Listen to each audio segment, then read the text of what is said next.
सांगलीचा कृष्णा महोत्सव आत्ता मोठ्या दिमाखात सुरू झालेला आहे. आपण पाहू शकता ह्या आयुर्वेद पुलावर आपण सुशोभीकरण करण्यात आलेलं आहे, लाईटिंगच्या माळा सोडण्यात आलेल्या आहे. त्याचबरोबर या ठिकाणी भव्य अशी शंकराची मूर्तीसुद्धा या ठिकाणी समोर आपण पाहू शकता ठेवण्यात आलेली आहे. आणि त्याचबरोबर नदीच्या पलीकडे हिमालयाचं प्रदर्शन दिसेल अशा पद्धतीचं या ठिकाणी चांगल्या पद्धतीनं एक हिमालय पद्धतीनं या ठिकाणी शंकराची मूर्ती या ठिकाणी ठेवण्यात आलेलं आहे. पाठीमागं आपण पाहू शकता एक चांगल्या पद्धतीनं गर्दी या ठिकाणी केलेलं आहे.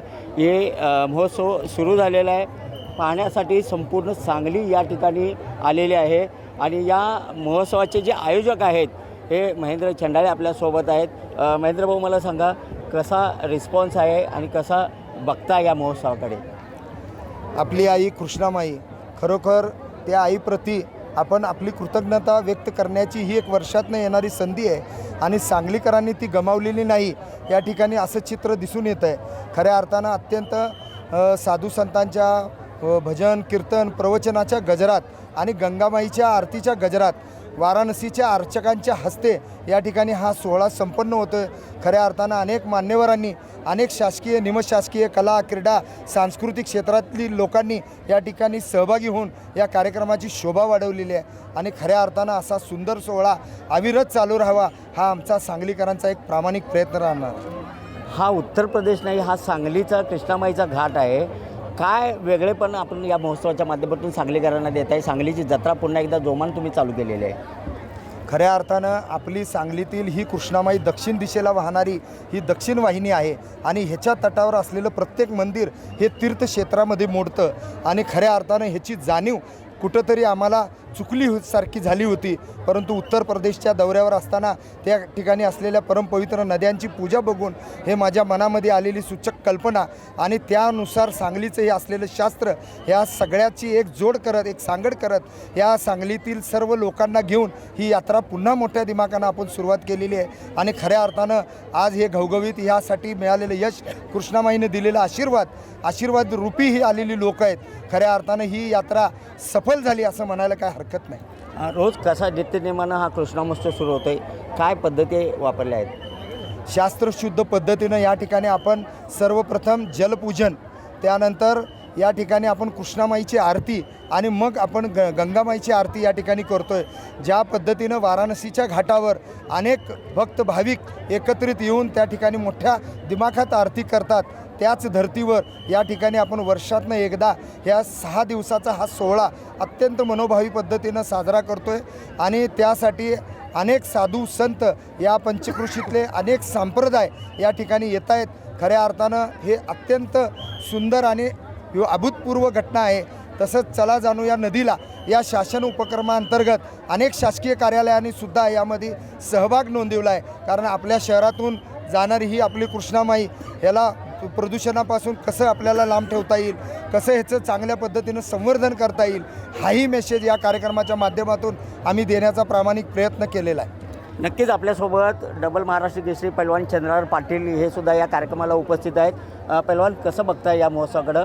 एका शिवसैनिकांनी एकनाथ शिंदे गटाच्या हा महोत्सव पुन्हा एकदा जोमाने चालू केलेला आहे, कसं बघताय याकडे?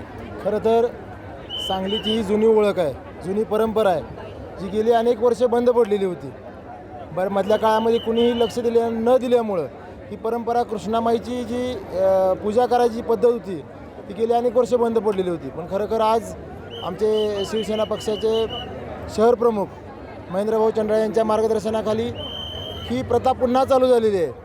कृष्णामाई माझी आई कृष्णामाई हा एक टॅगलाईन घेऊन खरोखर हा एवढा मोठा उपक्रम आज एका शिवसैनिकाने चालू केला आहे. आज हे 2रं वर्ष आहे आणि 2ऱ्या वर्षी जर प्रतिसाद आज बघितला आपण साधू संतांच्या उपस्थितीमध्ये आज सांगलीच, मला वाटते सांगलीतल्या सर्व महिला त्या ठिकाणी आरतीसाठी उपस्थित आहेत. खरोखर ही एक म्हणजे भावनिक गोष्ट आहे की गेल्या अनेक वर्ष बंद असलेली ही प्रथा आज आमच्या महेंद्र भाऊंनी पुन्हा चालू केलेली आहे आणि येणाऱ्या काळामध्ये उत्तरोत्तर ही वाढत जाणार आहे.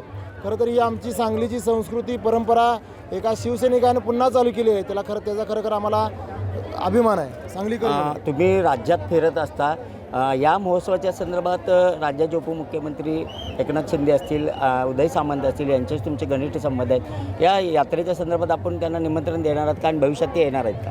नक्कीच हा कार्यक्रमासाठी आम्ही आवर्जून त्यांना बोलवून जाणार, कारण आज जिल्हा परिषद पंचायत समितीच्या निवडणुका चालू आहेत. परवाच आपल्या राज्यामध्ये एक दुर्दैवी घटना घडलेली आहे, त्यामुळं आम्ही खरोखर ह्या 1-2 दिवसामध्ये त्यांना बोलवण्याचा प्रयत्न करणार होतो, पण 1-2-3 घटना ज्या घडल्या त्यामुळे खरोखर आम्हाला ते शक्य झालं नाही. पण हा उपक्रम आम्ही आता हे झाल्यानंतर व्हिडिओच्या माध्यमातून दाखवून ह्या कार्यक्रमाला काहीही करून त्यांची उपस्थिती आम्ही हजेरी लावणार या कार्यक्रमाला. नक्कीच आपल्याबरोबर आमदार सुरेश खाडे यांच्या सूनबाई आहेत. मला सांगा, कशा पद्धतीने या महोत्सवाकडे बघता, काय भावना आहेत तुमच्या?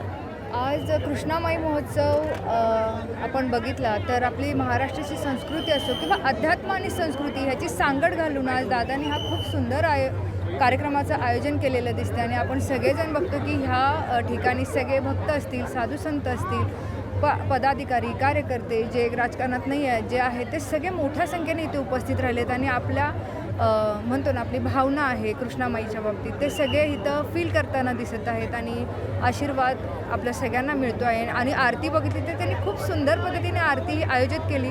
रोज 6 दिवस ते करणार आहेत असं सांगितलं. आणि ही संस्कृती जपताना असे कार्यक्रम आपल्या सांगली ह्याच्यामध्ये होत आहेत, त्या बघतानाही खूप सुंदर वाटतं. आणि आज मला ह्याचा लाभ मिळाला, ह्यासाठी दादांचे खूप खूप धन्यवाद. संपूर्ण वातावरण आध्यात्मिक असं झालेलं आहे. या ठिकाणी प्रसन्नता आहे आणि सांगलीकरांच्यामध्ये सुद्धा उत्साह आहे.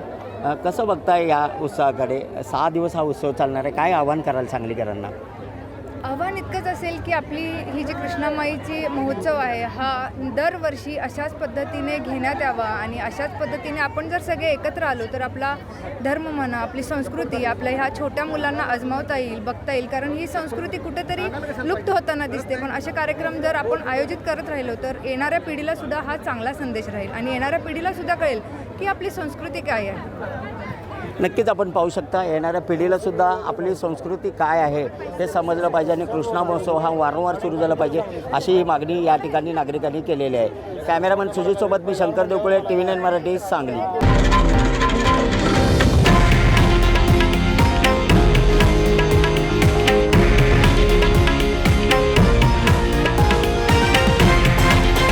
हे आहे देशातील नंबर 1 न्यूज नेटवर्क आणि आपण पाहत आहात TV9 मराठी, एकमेव.